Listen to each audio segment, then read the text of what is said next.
Hi guys, welcome to my YouTube channel Smart Study with Abhinay. Hope guys you are doing great. तो आज हम बात करेंगे आपका इकोनॉमिक्स का class 9 chapter first part 2. Okay, story of village Palanpur जो आपका क्लास 9 का फर्स्ट चैप्टर है इकोनॉमिक्स का, इसके पार्ट 2 का हम बात करेंगे. अगर आपने मेरा अभी तक पार्ट 1 नहीं देखा है तो आप डिस्क्रिप्शन में जाइए, मैंने आपको लिंक डाल रखी है, तो आप वहाँ से जाके मेरी पार्ट फर्स्ट को देख सकते हैं. ओके, हम बात करते हैं पार्ट 2 की. अब हमारा टॉपिक है आज का, how is land distributed between farmers of Palanpur. आपके जो पालनपुर के जो फार्मर्स थे उनके बीच में लैंड का डिस्ट्रीब्यूशन किस तरीके से था. तो आपकी जो टोटल फैमिलीज थी वो 450 फैमिलीज थी, ठीक है. और आपके कम से कम जो 1/3 फैमिलीज थी, 450 का 1/3 हो गया आपका 150 फैमिलीज. जो 150 फैमिलीज थी जो कि पालनपुर में रहती थी, उनके पास कोई भी लैंड नहीं था, मतलब उनके पास कोई भी जमीन नहीं थी जहाँ वो अपना कल्टीवेशन कर सकें. ऐसे ही आपका जो 240 फैमिलीज थी, मतलब 240 जो फैमिलीज थी, उनके पास कुछ लैंड था लेकिन बहुत कम, 2 एकड़ से भी कम लैंड था उनके पास, ठीक है. मतलब थोड़े बहुत एडुकेटेबल कुछ तो इनकम उनकी हो जाती थी लेकिन ज़्यादा नहीं हो पाती थी. और कुछ फैमिलीज ऐसी भी थी, 60 फैमिलीज मीडियम फार्मर्स थी जिनके पास 2 एकड़ से ज़्यादा लैंड होता था. और बल्कि 10-15 फैमिलीज ऐसी भी थी जिनके पास 10 एकड़ से भी ज़्यादा ज़मीन होती थी, मतलब जिन्हें लैंड लॉर्ड्स हुआ था. तो एक तरीके से बात करें, कुछ लोग जिनके पास कुछ भी नहीं है, कुछ लोग हैं जिनके पास 2 एकड़ से कम जमीन है, कुछ लोग ऐसे हैं जिनकी 2 एकड़ से ज़्यादा है, और कुछ लोगों के पास भाई बहुत ही अमीर हैं, जैसे कि हमारे भाई अंबानी हो गए. तो अंबानी फार्मर्स भी होते थे यहाँ पे, ठीक है, जिनके पास 10 एकड़ से ज़्यादा ज़मीनें होती थी, ठीक है. अब बात करें आपकी एक एग्जाम्पल की. इस टॉपिक में आपका एग्जाम्पल दे रखा है गोविंद, ठीक है. गोविंद नाम का एक फार्मर है आपका, इसी में क्या बोलते हैं, इस पालनपुर विलेज में. उसके पास 3 सन है, तीनों सन की शादी हो गई, तीनों सन अरेंज है, सेटल्ड है. मतलब अब उसमें क्या है, उसके पास 2.25 हेक्टेयर लैंड है, ठीक है. और उस लैंड पे उससे जो भी वो कल्टीवेशन करता है उससे उनकी मतलब जो भी इनकम है, इनकम उसके कंजप्शन से नहीं मिल पाती, मतलब जो भी उसका खर्चा है वो उसकी मतलब इनकम उसकी कम ही रहती है. तो इसके बाद उसके तो इसीलिए उसने बफेलो भी रखा गया, जिसको थोड़ी सी उसकी इनकम जो है वो बढ़ जाती है. लेकिन जब गोविंद की डेथ हो जाती है तो उसके जो 3 सन थे, तो उनके तीनों सनों में 2.25 हेक्टेयर लैंड जब डिवाइड हो जाता है तो 0.75 आता है, जो कि एक पर्सन के लिए बहुत कम है. मतलब 2.25 को 3 से डिवाइड करेंगे तो 0.75 आ रहा है उसके तीनों बेटों के पास, जो कि उसके तीनों बेटों की इनकम बहुत कम है. तो ये उन बच्चों के लिए प्रॉब्लम क्रिएट हो गई, ठीक है. वो कल्टीवेशन करते हैं लेकिन उनकी जो इनकम है वो तब भी बहुत कम रह जाती है, जो भी उनके खर्चे हैं, ठीक है. अब बात करते हैं who will provide the labour. अब आपके पालनपुर विलेज में लेबर कौन प्रोवाइड करता है. सिंपल सी बात है, लेबर जो प्रोवाइड करते थे वो लोग जिनके पास अपनी लैंड नहीं होती थी, मतलब लैंडलेस लेबरर्स जो होते थे वो अपने जो रिच फार्मर्स थे या मीडियम फार्मर्स थे उनके यहाँ जाके काम करते थे.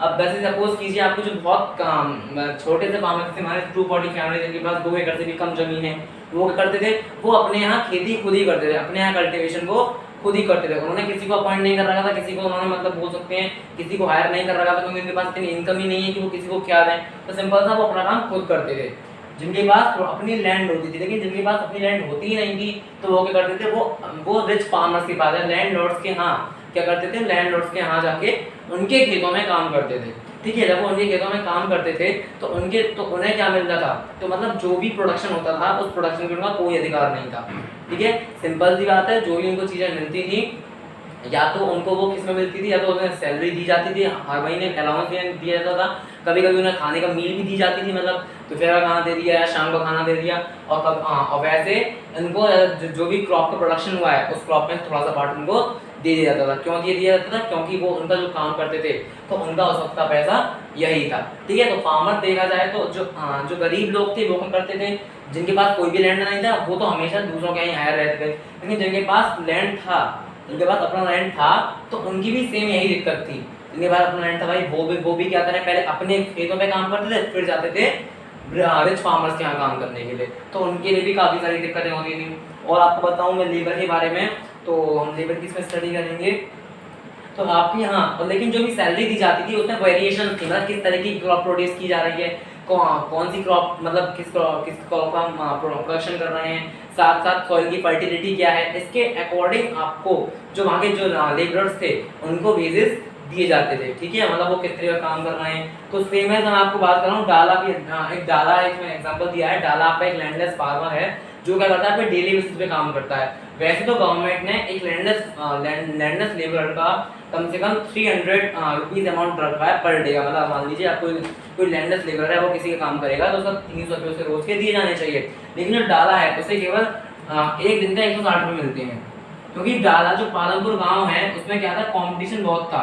मतलब लोगों के लिए, मतलब लोग अनएम्प्लॉयड ज़्यादा हैं, इतनी एम्प्लॉयमेंट अपॉर्चुनिटीज़ नहीं है, ठीक है। मतलब लोग काम के लिए भूखे ज़्यादा हैं लेकिन काम नहीं है, तो इसलिए डाला जो है वो 160 रुपये में ही अपना सेटिस्फेक्शन कर लेता था, क्योंकि उसके लिए काम जरूरी है। देखिए कुछ ना होने से तो 160 बहुत है ना। वैसे 300 तो गवर्नमेंट ने कर रखे थे, लेकिन डाला पे नहीं हो पाता था। ऐसे ही डाला का एक और फ्रेंड है, इसमें दे रखा है नाम आपका, डाला के साथ आपका रामकली है। रामकली ये भी एक फार्मर था, रामकली भी सेम कंडीशन में दे रखी है। सिंपल तो देखा है, उसकी कंडीशन ज़्यादा अच्छी नहीं थी। मैं तो देखिए वैसे तो स्टोरी आप खुद ही ये कोई मतलब एक वैसी स्टोरी को एक्सप्लेन कर रहा हूँ मैं, लेकिन ज़्यादा वो वैसा कोई ज़्यादा इसमें स्पेशल ऐसा है नहीं, ठीक है। अब हम बात करेंगे कैपिटल नीड इन फार्मिंग।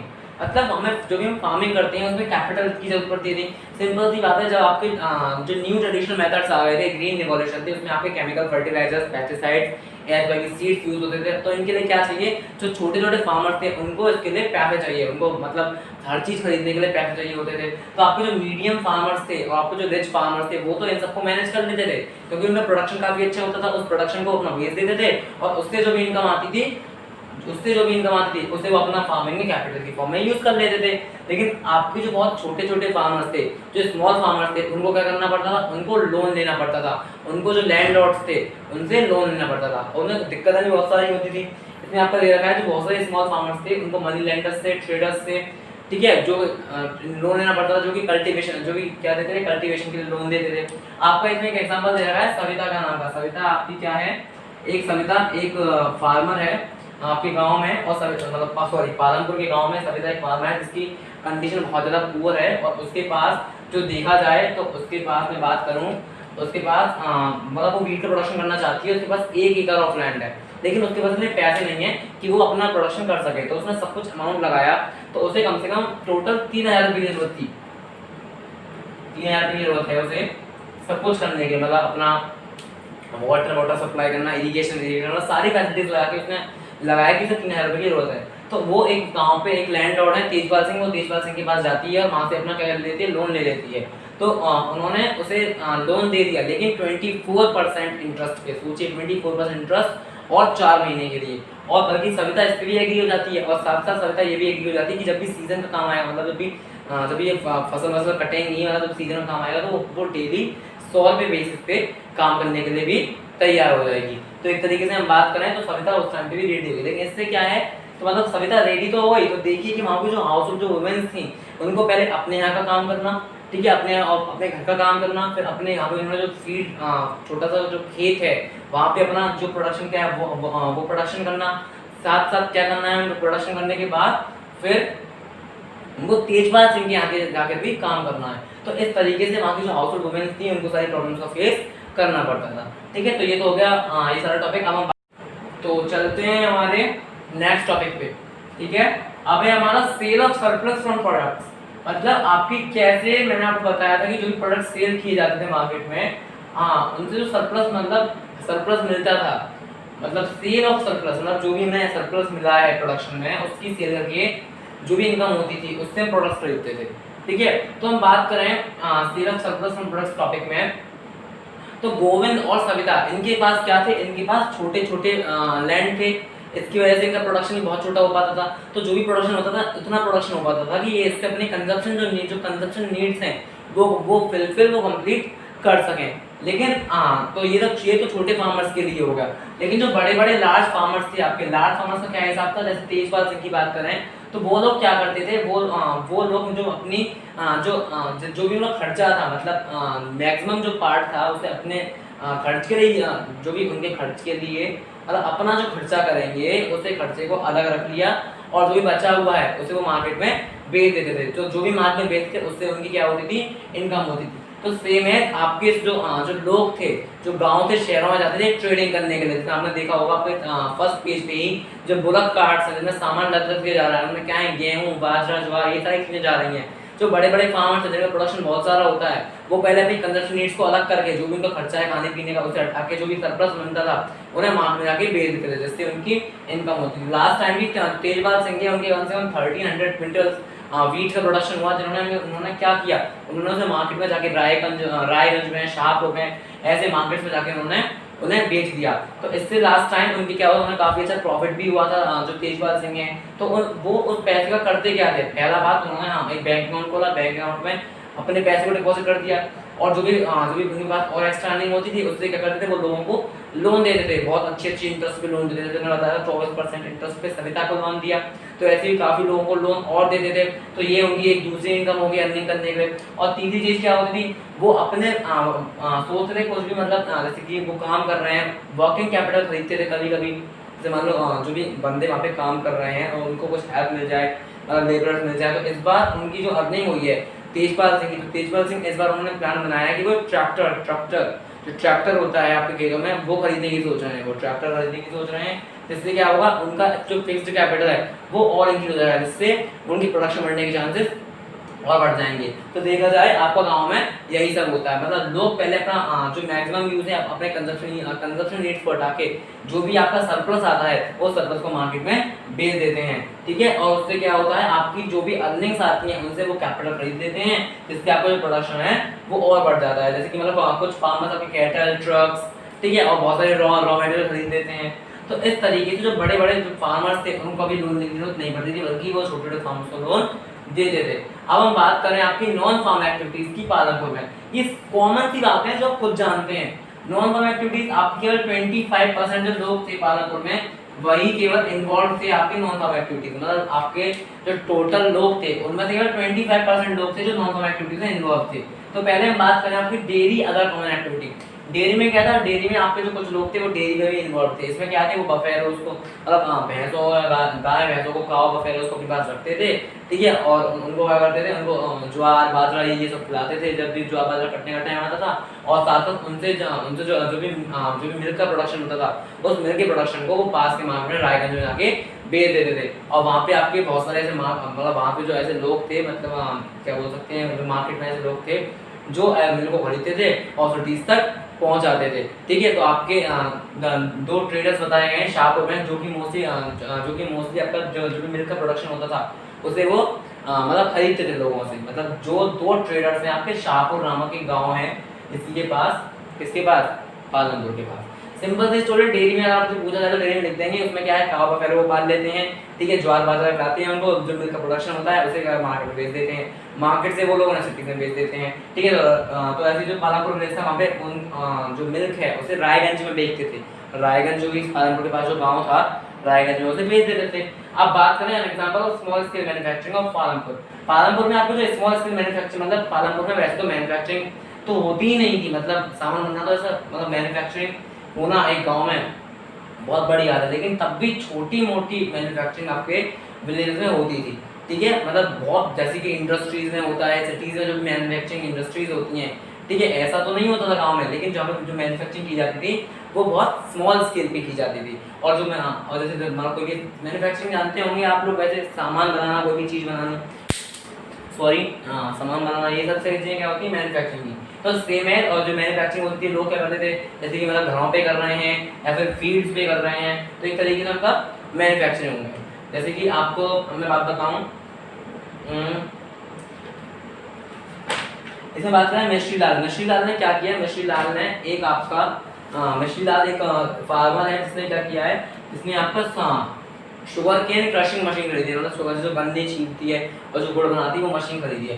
पहले लोग जो पुराने टाइम पे लोग थे बुलक कार्ट से आपके गन्ने छीलते थे या जो भी करते थे, लेकिन आज के टाइम पे ये मशीन चल रही है। तो इसमें मिश्री लाल ने एक मशीन खरीदी है, जिससे वो क्या करता है, अपने आसपास के गांव से जाता है, लोगों से शुगर केन लेके आता है और वो छील के मतलब जैगरी के फॉर्म में दे देता है। तो इससे क्या हो जाती है, उसकी थोड़ी सी इनकम और हो जाती है। कल्टीवेशन जितना नहीं बनता, इसलिए थोड़ी सी एक्टिविटीज और कर ली है, इसकी थोड़ी सी जो इनकम है वो इंक्रीज हो जाती है और कंजप्शन थोड़ा सा मीट आउट करने की कोशिश करती है, मतलब जो उससे खर्चे हैं उनका थोड़ा सा मिलने की कोशिश करते हैं।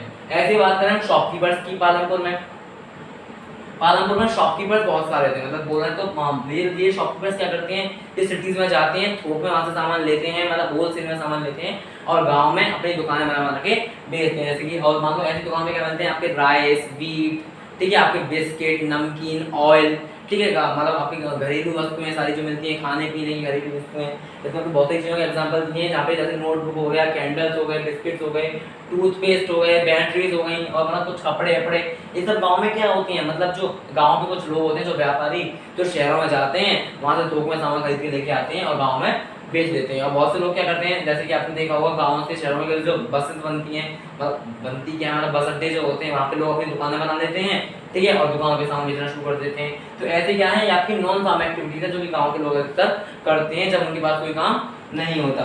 अब फोर्थ टॉपिक है आपका transport a fast developing factor, ठीक है। ट्रांसपोर्ट क्या है आपका, एक फास्ट डेवलपिंग सेक्टर। आपको पता है ट्रांसपोर्ट जो था वहाँ पे बहुत सारे व्हीकल्स चलते थे, ट्रांसपोर्ट में बहुत सारे व्हीकल्स चलते थे आपके रोड पे, मतलब जो पालमपुर रोड था वहाँ पे रायगढ़ जाने के लिए, शाहपुर जाने के लिए आपके इसमें दिया रखा है, आपके काफ़ी सारे रिक्शे चलते थे, काफ़ी सारे तांगे चलते थे, जीप चलते थे, ट्रक चलते थे, ट्रैक्टर चलते थे, ठीक है, साथ साथ ट्रेडिशनल गोला कार चलते थे, डॉगी चलती थी, और ये सारी चीज़ें क्या थी, ये सारी चीज़ें गाँव से शहरों की तरफ जाती थी। इससे क्या था, मतलब बहुत सारे लोग थे जैसे जो बफेलो खरीद लेते थे या ऑक्स खरीद लेते थे, मतलब जो ऑक्स होते हैं बैल खरीद लेते थे। उससे क्या करते थे वो, सिंपल सी बात है, जब वो लोग खरीदते थे तो लोगों से गाँव को शहर में पहुँचाते थे, उसके लिए पेमेंट लेते थे, है ना, उससे मतलब गाँव से जो शहर पहुँचाया तो पेमेंट लेते थे, तो ये उनकी थोड़ी सी इनकम हो जाती थी। जैसे आपका एक फार्मर का एग्जांपल दिया गया है इसमें, किशोरा एक फार्मर है जो कि जिसके पास छोटा सा लैंड है, लेकिन उस लैंड से उसकी इनकम इतनी अच्छी नहीं हो पाती है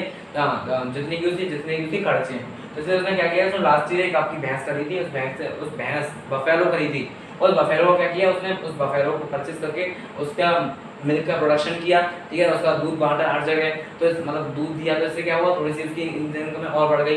और उसने बफेलो का साथ साथ यूज़ क्या किया, उसने बफेलो का यूज़ किया ट्रांसपोर्ट सेक्टर में क्या किया, जैसे कि मान लीजिए आपके जो होते हैं ना कुम्हार के लिए मिट्टी लेके आना, ठीक है, किसी के लिए सामान लेके आना, रॉ मटेरियल लेके आना, तो ये सब वो क्या करता था, इन लोगों को लेकर करता था। अब बदले में क्या देता था, पेमेंट देता था। और कभी कभी जैगरी है, वीट है, फूड ग्रेन्स है, इनको वो गांव से शहरों में पहुंचाता था, ठीक है। तो ये हो गया आपका ट्रांसपोर्ट का डेवलपिंग सेक्टर। तो देखा जाए ट्रांसपोर्ट भी काफ़ी अच्छे वेल कनेक्टेड थे, ठीक है, और ट्रांसपोर्ट देखा जाए गांव में आजकल डे बाय डे काफ़ी इंक्रीज हो रहे हैं, जो इसकी प्रोग्रेस है वो काफ़ी अच्छी बढ़ रही है। शॉपकीपर की बात करें तो शॉपकीपर में आपको पता है होलसेल के लेके आती थी और बेच देते थे मार्केट में।